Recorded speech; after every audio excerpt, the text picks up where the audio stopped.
Do you feel like you are actually physiologically addicted to the narcissist? That you feel like you're trying desperately to get away, not respond, not speak to them, finally trying to move on, but every single cell of your body finds it impossible to do so? I know exactly how you feel because I have been there and I have felt exactly the same. Literally feeling like I wanted to go, help! I am addicted to the narcissist. Almost like going to one of those, AA meetings and standing up going, hi, my name is Caroline Strawson and I'm addicted to the narcissist. Have you been there? And in this episode, I want to talk to you about what happens in the brain, the mind, the body with that addiction, and talk to you a little bit about trauma bonding as well, because that's the name that we give that addiction to the narcissist. Hi, my name is Caroline Strawson and I'm a positive psychology trauma coach and somatic therapist, helping you move from post-traumatic stress to post-traumatic growth after the trauma of narcissistic abuse, because it is possible. Because the person you see now was not the person that I was. So I know what it's like to feel alone, feel filled with shame, feel like nobody believes you, but I want you to know right now, I believe you. I see you. And I absolutely know what it is like, and this is why I absolutely want you to make sure that you subscribe and hit the bell to my YouTube channel so you don't miss any single episode to help educate, inspire you, and give you hope. So do you find yourself feeling like you are addicted to the narcissist? You know that you shouldn't reply. You know you don't want to see them. But every single time something happens, it's like this rush, and every single cell of your body is wanting to communicate, to speak to. Maybe they change. Maybe it's this. Maybe it's that. And you just feel like you cannot break free. We call this a trauma bond. A trauma bond is literally you being bonded traumatically to the narcissist. And there have been some studies that have said that it is 20 times more difficult to break the addiction of a narcissist than to actually break the addiction of heroin. Now, I don't know whether that is true or not, but what I do know is I found this incredibly difficult. But what I didn't understand was why it happened and why I felt like that, because I felt a lot of shame on myself that I was weak, that I was stupid, that I was powerless, and it kept me stuck. So what exactly happens then? What exactly happens then for us to feel literally addicted to the narcissist? Now, I've done some other videos that maybe you want to go and watch about the fourth trauma response, which is what we call FAWN, so the fourth trauma response of narcissistic abuse. So if you want to go and have a watch of that as well, please do, because it will really be a great add-on for you with this particular episode as well. So for us to be able to understand really narcissistic abuse and the addiction and the trauma bond, we need to understand what's going on inside our body. So we call this the narcissistic abuse cycle. And what happens is, in that moment when we meet the narcissist, and this could be a parent as well, they are so nice to us. And we call this love bombing. Literally, it's like they are filling every single thing that we have ever wanted and saying and doing all of the right things. And what happens is we start to produce hormones like oxytocin, dopamine, serotonin, those feel-good hormones, and it feels good.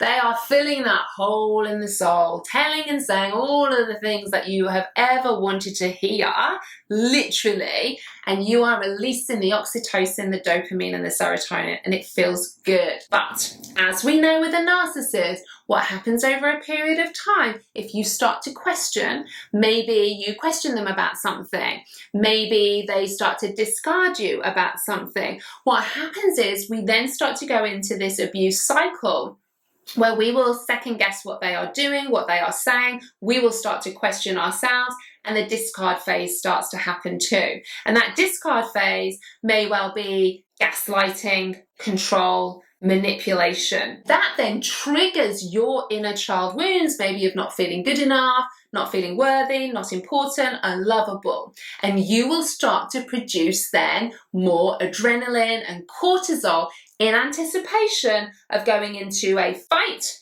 a flight, or a freeze response.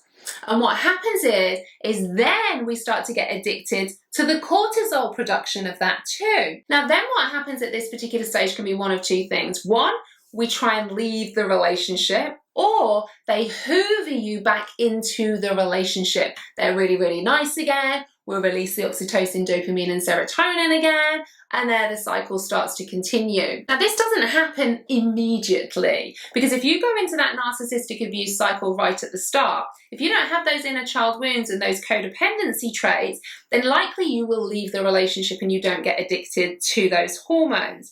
But what happens for those of us, like me, like you, who are codependents, that feeling of not feeling good enough, that lack of self, whatever the narcissist then says to us, just enough to draw us back in, we start to produce the oxytocin, the dopamine, and serotonin again, up until we then question again, and we get stuck in this cycle. So we're kind of producing the oxytocin, dopamine, and serotonin when it feels good in the relationship, because there will be good times in a relationship with a narcissist, because they're filling that hole in the soul and they're saying and doing all of the right things. But what happens then is, as we start to move around, they will start to then be mean and horrible, gaslight, manipulation, coercive behavior, anger. I mean, the list is endless, right? And we then see that as potential of danger for us because we perceive their behavior as a reflection of us. It triggers those inner child wounds, and we show up and behave in a certain behavior, in a fight, flight, freeze response, producing that cortisol. And then we go back into that cycle. So what happens is, over years this can be, we are in this abuse cycle of the feel-good hormones and the cortisol production. So what happens then is when we start to try and leave the relationship, okay, and this can be a number of things we try and leave, but every cell of our body is drawing us back in to have literally that cycle of hormones, those neuropeptides that our body is now physiologically addicted to feeling. You know, I've often said to people in my community, I have a free Facebook group called the Narcissistic Abuse and Trauma Recovery for Women. You know, come and join it, please do, so that you aren't on your own in any of this. You know, that we've got thousands of women in there now, so you know you're not on your own, and it's really great and supportive in there as well. But what happens is we really start to feel this addiction to all of those hormones because we are literally going around in that circle. And what happens is we literally become addicted to the struggle. And I've often said to the women in my community, and of course this can be the same for men as well, is if I came and plonked Prince Charming in front of you, you can tell I grew up with Disney books, right? If I came and plonked Prince Charming in front of you, let's say after you've broken up from a narcissist, you would sabotage that relationship because the relationship isn't giving you the fix in your body of what you are physically craving. And this is then what we call that trauma bond. You literally become bonded traumatically to a narcissist, which is why really the number one thing we have to do when we break up from a narcissist is really get extreme modified communication set up as well. And that's really, really important to be able to do that because we have to break that trauma bond. Is it easy? No, it isn't, but it's probably one of the most important elements because if we're producing that cortisol and then we're having that serotonin, that's what we're becoming addicted to feeling. So if we're ending up in a relationship that we're just producing, you know, serotonin, dopamine, and oxytocin, our system's like, whoa, this isn't normal. This doesn't feel familiar. No, no, no, no, no. Sabotaging the relationship. You become addicted to relationships where it's almost like a fear-love-based relationship. And that's what you need in your relationships because that's what is your version of normal. And this takes us back to our own childhoods again. You know, all the work that I do is around childhood trauma and why we end up in relationships with a narcissist. And that doesn't mean you've had a bad childhood. You know, many of us haven't necessarily had abusive childhoods, so to speak, but it can still be our interpretation of parental behavior, teachers, peers, siblings, friends, where we interpret their behavior as a reflection of us. It creates that inner child wound for us. So we're always looking for somebody to fill that inner child wound for us externally, as opposed to doing it ourselves. The beauty of all of this, though, is if we can set up that extreme modified communication, is the power to heal the trauma of narcissistic abuse is not in just never ever seeing a narcissist again, because that doesn't mean the wound isn't there. It just means then maybe they're not there to trigger that wound.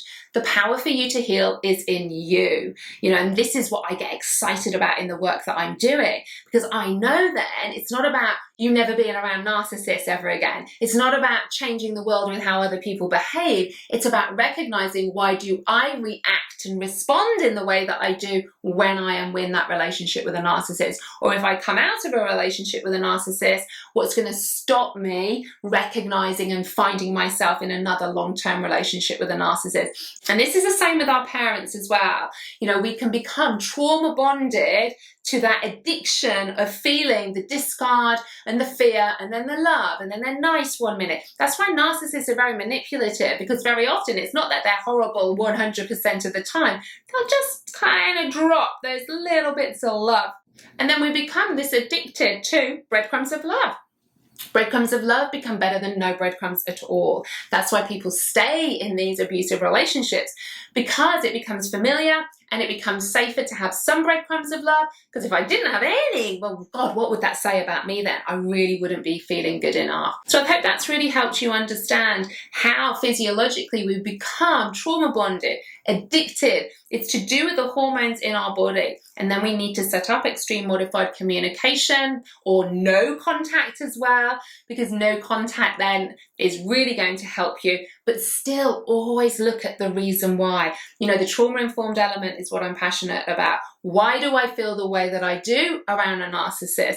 What can I do about that? Because very often as codependents, we're always looking externally. I sat and waited for a very long time for a knight in shining armor to come and rescue me. Nobody came. But ultimately, this is about you recognizing and going in and rescuing yourself. Because I can be around my ex-husband now. I feel no activation in my body. I'm certainly not addicted to him anymore. And I can feel nice and calm within my nervous system around this too. And I want you to know you're not on your own in this. It's a really hard addiction to break, but you absolutely can do this. Know that I'm right by your side in all of this.